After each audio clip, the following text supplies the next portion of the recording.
Jungkook breaks down in front of Taehyung.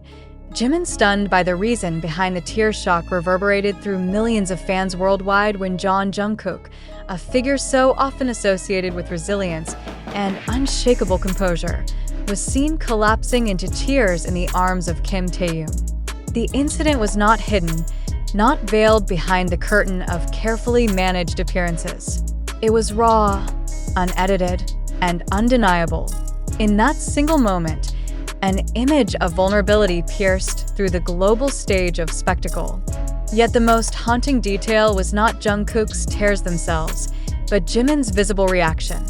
The shock on his face, as if the reason behind Jungkook's collapse had struck him with unbearable weight. The central question emerged immediately and relentlessly. What forced Jungkook to break down so openly, and why did Jimin look so shaken when he realized the truth? The night was supposed to be celebratory. It was Jungkook's birthday, an occasion where ARMY mobilized across the globe with tributes, light displays, and social media projects of astonishing scale. Times Square screens glowed with his image, landmarks across Asia honored him, and messages flooded every platform. Yet none of that grandeur would be remembered as vividly as the single image of Jungkook leaning heavily against Taehyung, his composure shattered, his body trembling under the pressure of tears. That intimate collapse instantly overshadowed the spectacle, igniting debates that still rage across every corner of the fandom. Observers recall the subtle signs that built toward the breakdown. During his live stream, Jungkook laughed. He joked, he thanked fans, but sharp-eyed viewers noted the pauses, the sighs, the way his eyes seemed burdened with something unsaid. His words carried warmth, but underneath that warmth, an undertone of heaviness was unmistakable. Then came the absence that no one could ignore: Jimin. Fans, long accustomed to seeing the members mark each other's milestones with visible solidarity, were startled by the silence. The missing presence of Jimin, reported to be unwell, hovered like a shadow over the entire celebration. What followed was more than symbolic. It was devastating. Away from the live stream, in a quieter moment captured by witnesses, Jungkook turned to Taehyung, his body collapsing forward as if years of unspoken strain had found their breaking point. Taehyung did not speak. He simply held him, steady and firm, his arms forming a sanctuary against the world's gaze. The symbolism was inescapable. Here was the golden magne, adored by millions, unable to hold back the tide of grief. And nearby stood Jimin, his expression frozen in shock, as if he immediately understood the unspoken reason behind Jungkook's collapse. For many, the interpretation seemed obvious. Jungkook's tears, Jimin's shock, and Taehyung's silent support formed a sequence too deliberate to dismiss. Was Jungkook's breakdown triggered by Jimin's condition? Was the absence of his closest companion on such a significant day simply too heavy to carry? Or was there something deeper, something even Jimin himself was unprepared to confront until that very moment? The debate spread like wildfire. Clips of Jungkook wiping his eyes mid-live stream went viral, replayed endlessly with captions hinting at hidden grief. Fans scrutinized every detail: the trembling of his shoulders in Taehyung's embrace, the way Taehyung's grip tightened as if shielding him, and above all, the stunned silence on Jimin's face. The images became fragments of evidence in an ongoing investigation conducted not by journalists, but by millions of devoted fans desperate to decipher the truth. Yet in the midst of emotional speculation, an ethical dilemma emerged. Was it fair to link Jungkook's tears directly to Jimin's struggles when neither of them had spoken a word of confirmation? Was Jimin's visible shock truly tied to guilt or empathy, or was the fandom constructing a narrative that fit their expectations? The line between compassion and intrusion blurred dangerously. Each sigh, each silence, each flicker of expression was dissected with forensic intensity, but the truth remained elusive. Still, one fact could not be denied: the moment shattered illusions. Jungkook, the face projected across skyscrapers and celebrated by entire nations, revealed himself as profoundly human. His vulnerability underlined the reality that no amount of global adoration can compensate for the absence of a single brother. And Jimin's stunned reaction reinforced the unbearable weight of their bond. For fans, it was both heartbreaking and unforgettable. This is the paradox that makes the incident so haunting. On one side stood the triumph of global adoration. On the other, the collapse of personal strength. The duality left audiences torn between celebration and sorrow. Even more unsettling was the lingering question: why did Jungkook break at that precise moment? And why did Jimin appear so shaken when he realized the cause? Social media only amplified the tension. Within hours, countless threads argued over the meaning of the embrace. Some insisted it was a direct reflection of Jimin's condition. Others warned against drawing conclusions, arguing that projecting meaning onto Jungkook's tears was an act of emotional exploitation. Yet silence from the members themselves left a void, and in that void, speculation thrived. What made the scene unforgettable was its ambiguity. Taehyung's quiet embrace could be seen as comfort for a personal burden unrelated to Jimin, or as undeniable confirmation of Jimin's absence, weighing heavily on Jungkook. Jimin's visible shock could be interpreted as empathy, or as the realization that Jungkook's emotional collapse was connected directly to him. Each interpretation deepened the mystery rather than resolving it. The implications are larger than a single night. This incident forces a broader reflection on the fragile boundary between public narrative and private pain. Fans who consumed Jungkook's tears as evidence of loyalty may have inadvertently turned vulnerability into spectacle. But those who dismiss it as exaggeration risk ignoring the very real emotional cost of global fame. The truth, suspended between perception and reality, remains out of reach, and so the central question persists, unresolved and unrelenting. Did Jungkook cry because of Jimin? Or was the fandom's interpretation a projection of their own fears and hopes? Did Jimin's shocked reaction confirm an unbearable truth? Or was it merely the weight of seeing his closest companion in visible pain? What is undeniable is that the image will endure. Jungkook, tears streaming as Taehyung held him steady, with Jimin watching in silent shock, has already carved itself into the collective memory of BTS history. It will not be remembered for the lights of global landmarks or the magnitude of fan tributes, but for the fragile humanity exposed in that unguarded moment. In the end, the responsibility shifts back to the audience. Will you accept the moment at face value, or will you interrogate the narrative that has grown around it? Do you believe Jungkook's collapse was truly tied to Jimin's absence and struggles? Or do you suspect the story has been shaped, amplified, and consumed by a media environment addicted to spectacle? The question lingers, heavy and unanswered. When the strongest breaks in silence, are we witnessing truth, or merely the story we wish to believe? The lingering silence after that night has only intensified the unease. Fans replay the moment obsessively, yet every rewatch raises more questions than answers. Was Jungkook overwhelmed solely by personal emotion, or was his collapse a signal of something larger, something hidden beneath the polished surface of BTS's public life? The absence of clarity has left a vacuum, and in that vacuum speculation has flourished. Yet, the deeper the dissection goes, the more one uncomfortable truth emerges. No one truly knows, and perhaps no one ever will. Jimin's stunned reaction remains the most haunting detail.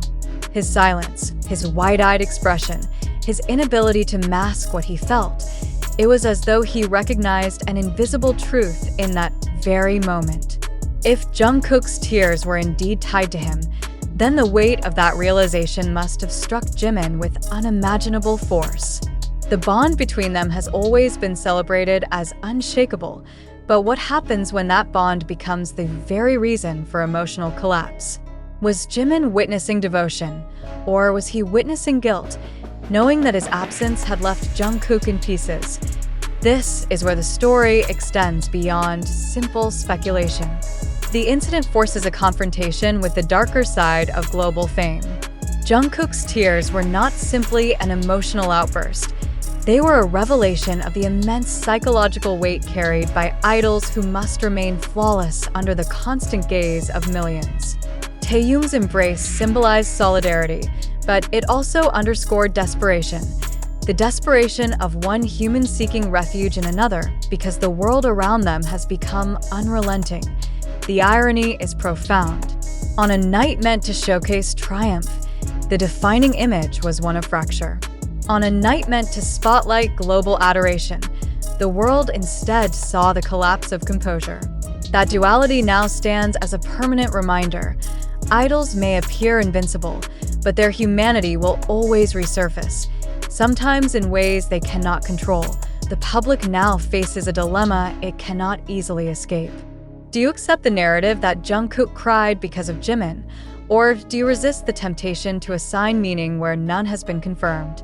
Do you treat the moment as evidence of brotherhood, or do you acknowledge the possibility that what you saw may have been amplified, even distorted, by collective interpretation?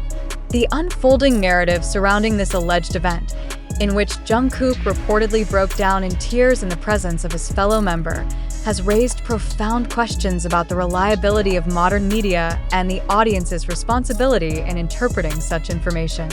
Can we, as informed individuals, claim certainty about the authenticity of these reports when their origins are largely rooted in platforms such as TikTok, YouTube, and Twitter, where unverified claims often spread at lightning speed?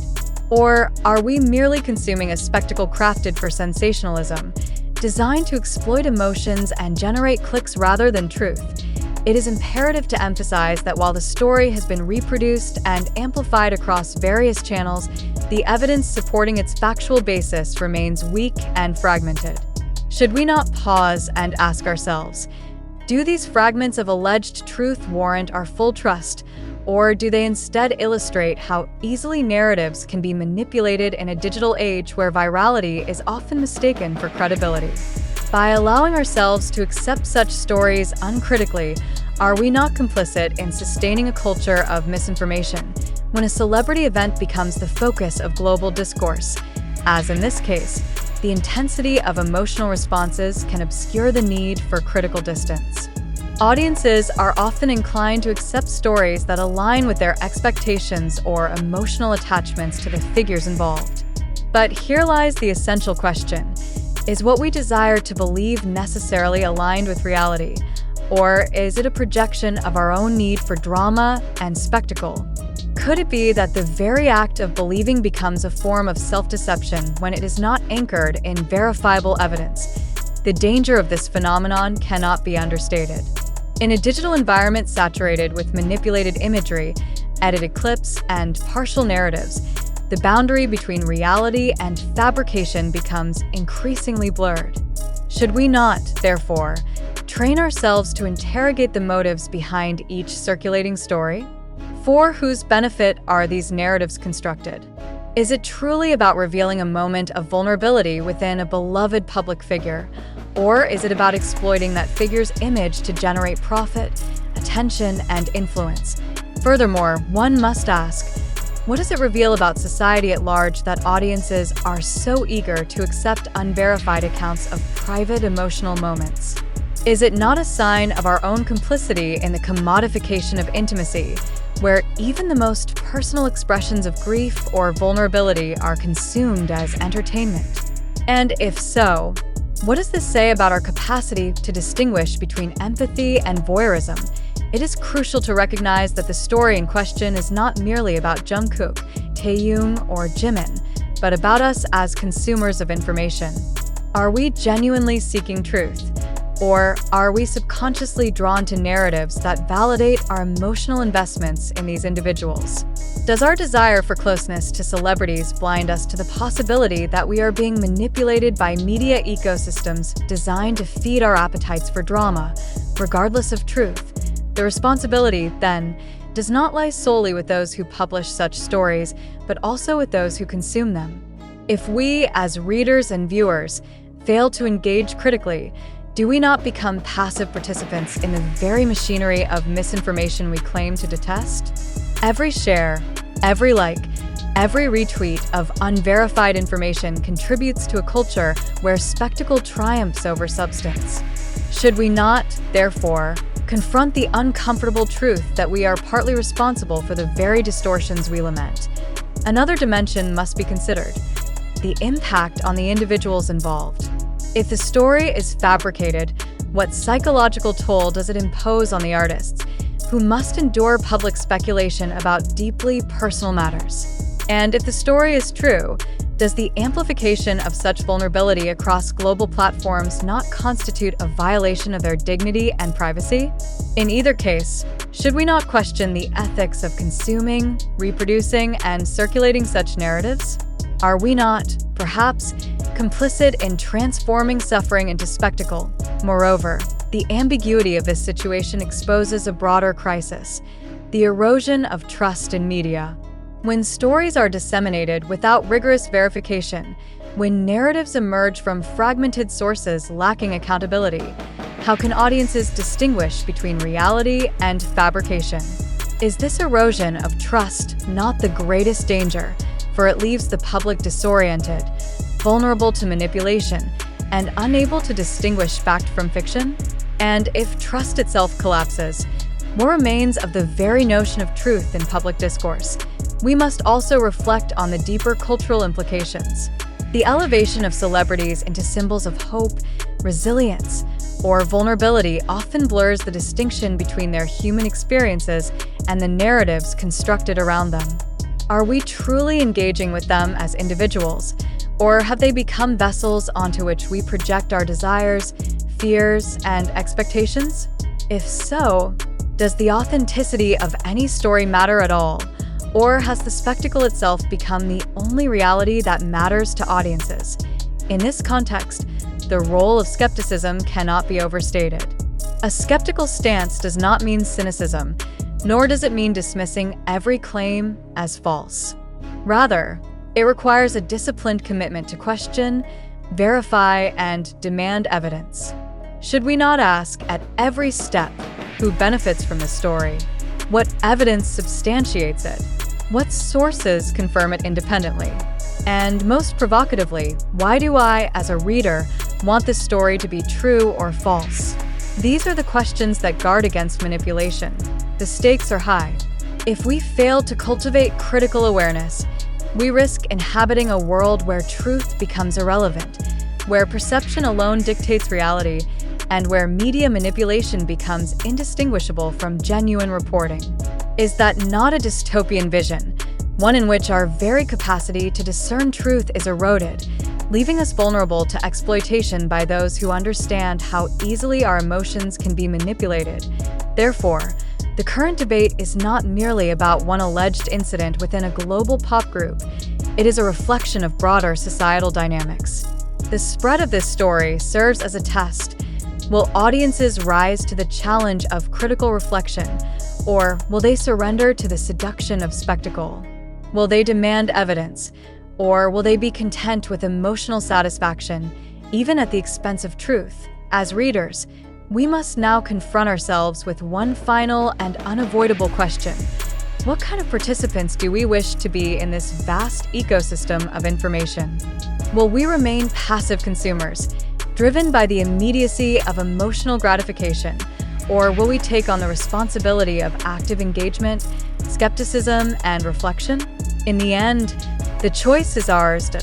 In light of the ongoing debate, we must confront a crucial and unavoidable question: what constitutes reality in the age of mass media?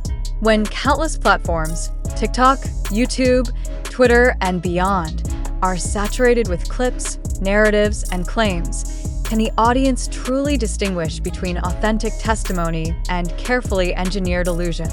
Does the mere repetition of a story across various outlets render it credible, or does it simply amplify a fabrication until it masquerades as truth?